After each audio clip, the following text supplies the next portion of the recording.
Tout ce qui commence bien finit bien. La formation sur la valorisation des résultats de la recherche en République démocratique du Congo, organisée par l'incubateur du génie scientifique congolais, s'est clôturée le samedi 4 juillet dans une note de satisfaction générale. Plus de 300 chercheurs, innovateurs, chefs d'établissement et autres participants ont été conduits à la zone économique spéciale de Maluku par la vice-coordonnatrice de cette structure technique du ministère de l'Enseignement supérieur universitaire, Recherche scientifique et innovation, le professeur Yanzou. Sur place, les participants ont visité plusieurs industries implantées à Maluku, utilisant notamment les ressources naturelles congolaises dans leur processus de fabrication. Cette immersion avait pour objectif de permettre aux chercheurs et innovateurs de mieux comprendre les fonctionnements et la gestion des entreprises industrielles tout en renforçant leurs capacités en matière de création et de gestion de leur propre entreprise. Au cours de la visite, ils ont bénéficié d'explications claires de la part des experts des différentes entreprises qui les ont encouragés à transformer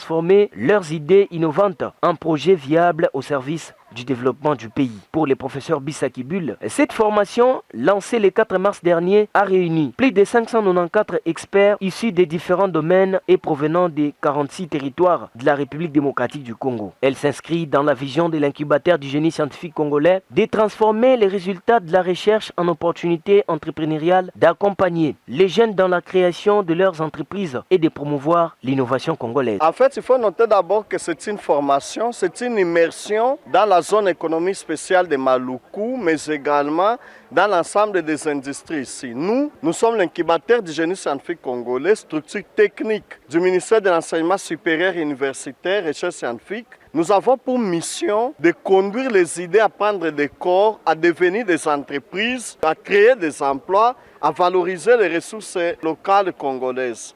Et dans ce cadre-là, depuis le 4 mars, Madame la ministre de l'Enseignement supérieur et universitaire avait lancé la formation sur le prototypage et sur la création de ces verres dans les établissements d'enseignement supérieur universitaire. Pendant 6 mois bientôt, nous avons formé 594 experts qui proviennent de 46 territoires de la République démocratique du Congo. 31 et de 33 villes de la République sont représentées. L'enjeu ici, c'est l'employabilité. Créer des emplois pour les étudiants et pour les diplômés. L'enjeu ici, c'est valoriser les ressources locales de la RDC, conduire les Congolais à produire au Congo et à consommer congolais. Selon lui, ces programmes s'alignent sur la vision du président de la République, Félix-Antoine Tshisekedi Tshilombo, à travers les programmes d'employabilité de jeunes visant à réduire les chômages en RDC. Nous sommes en train de préparer les Congolais à poursuivre des grands programmes du gouvernement de la République.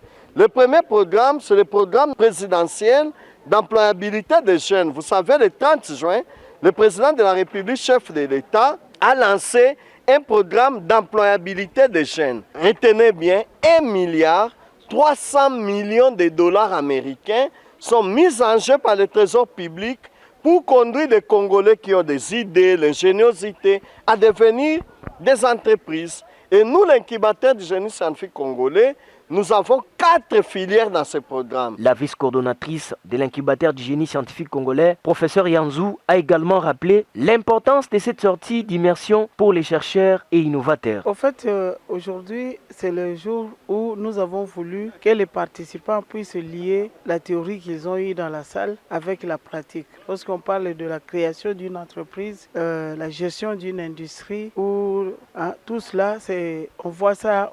On ne sait pas exactement ce que ça représente. Mais en visitant d'abord la zone économique spéciale, ça vous fait rêver. Aujourd'hui, c'est l'occasion de voir concrètement qu'est-ce qu'on a dit enseigner autrement. Pour les participants, cette formation constitue une véritable source d'inspiration grâce aux différentes thématiques abordées et à l'expérience pratique acquise sur le terrain. Personnellement, la journée, je l'ai trouvée fantastique d'être dans une diversité intellectuelle de l'incubateur du génie scientifique congolais. Tant de génies en RDC, je n'en ai jamais rencontré. Ça, c'est ma première impression. Mais en général, pour la formation, je dois dire que j'ai beaucoup apprécié.